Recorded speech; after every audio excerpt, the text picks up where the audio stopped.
नमस्ते। आर्यावर्त की कहानियाँ में आपका स्वागत है। हम पढ़ रहे हैं ऐतरेय उपनिषद, जिसमें ब्रह्मांड में सृष्टि की उत्पत्ति तथा पिंड में पुरुष के जन्म की चर्चा की गई है।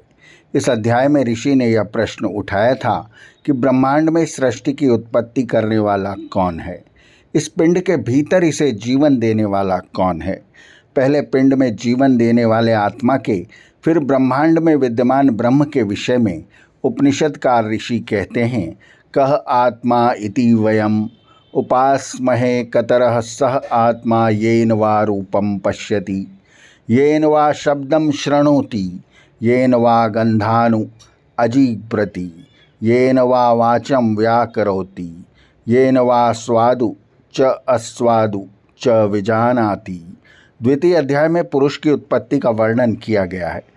यह भी कहा गया है कि शरीर आत्मा नहीं है।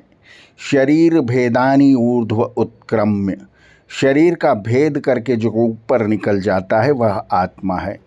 इसलिए यह स्पष्ट है कि शरीर की उपासना करना सही रास्ता नहीं है, आत्मा की उपासना करना ही सही रास्ता है। तो फिर प्रश्न उपस्थित हुआ कि आत्मा का स्वरूप क्या है जिसकी हमें उपासना करनी चाहिए। किम अयम आत्मा इति वयम उपास्महे, वह आत्मा कौन सा है। कतरः सह आत्मा, जिससे यह जीव संसार में रूप को देखता है। येन वा रूपम पश्यति, जिससे यह शब्द को सुनता है।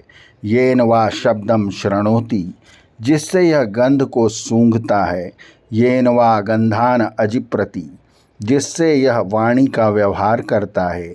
येन वा वाचम व्याकरोति, जिससे यह भोजन स्वादु है या अस्वादु यह जानता है। येन वा स्वादु च अस्वादु च विजानाति।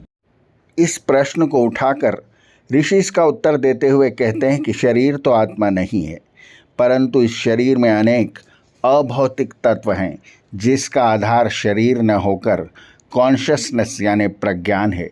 वे अभौतिक तत्व हैं मन के उद्वेग, काम क्रोध आदि, सोचना विचारना, बुद्धि स्मृति संकल्प, ये अभौतिक तत्व अनुभव में आते हैं, वही आत्मा है। उसे प्रज्ञान, प्रज्ञात, चेतना, प्रज्ञान आदि के नामों से स्मरण किया जाता है। इसी बात को अगले मंत्र में ऋषि कहते हैं, यद एतत् हृदयम मनः च एतत् संज्ञानम आज्ञानम विज्ञानम प्रज्ञानम मेघा दृष्टिः धृतिः मतिः मनीषाः जूतिः स्मृतिः संकल्पः क्रतुः असुः कामः वशः इति सर्वाणि एव एतानि प्रज्ञानस्य नामधेयानि भवन्ति।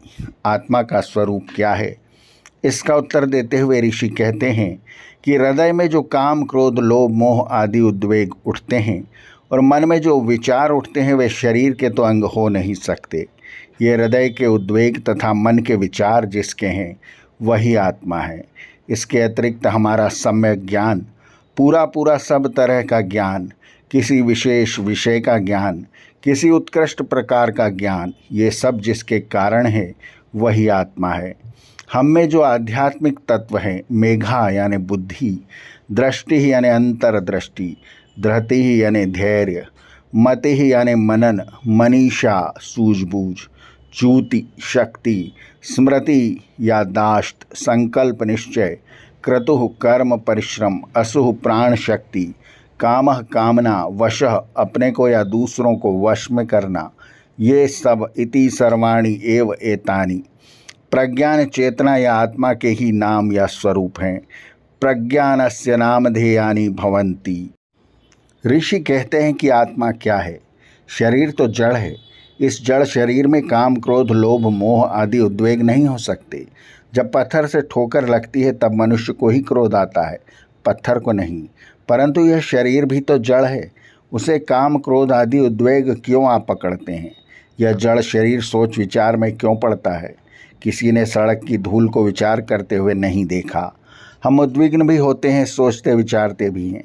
हमारे भीतर अन्य अनेक अभौतिक तत्व काम करते हैं। मेघा धृति संकल्प आज्ञा निराशा, इन सब का जो उद्भव स्थान है वही चेतना है, वही प्रज्ञान है, वही आत्मा है। उसी को कॉन्शसनेस कहते हैं। आर्यावर्त की कहानियाँ के अगले अंक में हम पढ़ेंगे कि ऋषि ब्रह्म का क्या स्वरूप बताते हैं। आर्यावर्त की कहानियाँ चैनल को सब्सक्राइब करें और बेल आइकन के बटन को दबाएं ताकि हम जब नया वीडियो लेकर आएँ तो उसकी सूचना आपको तुरंत मिल जाए। धन्यवाद। नमस्ते।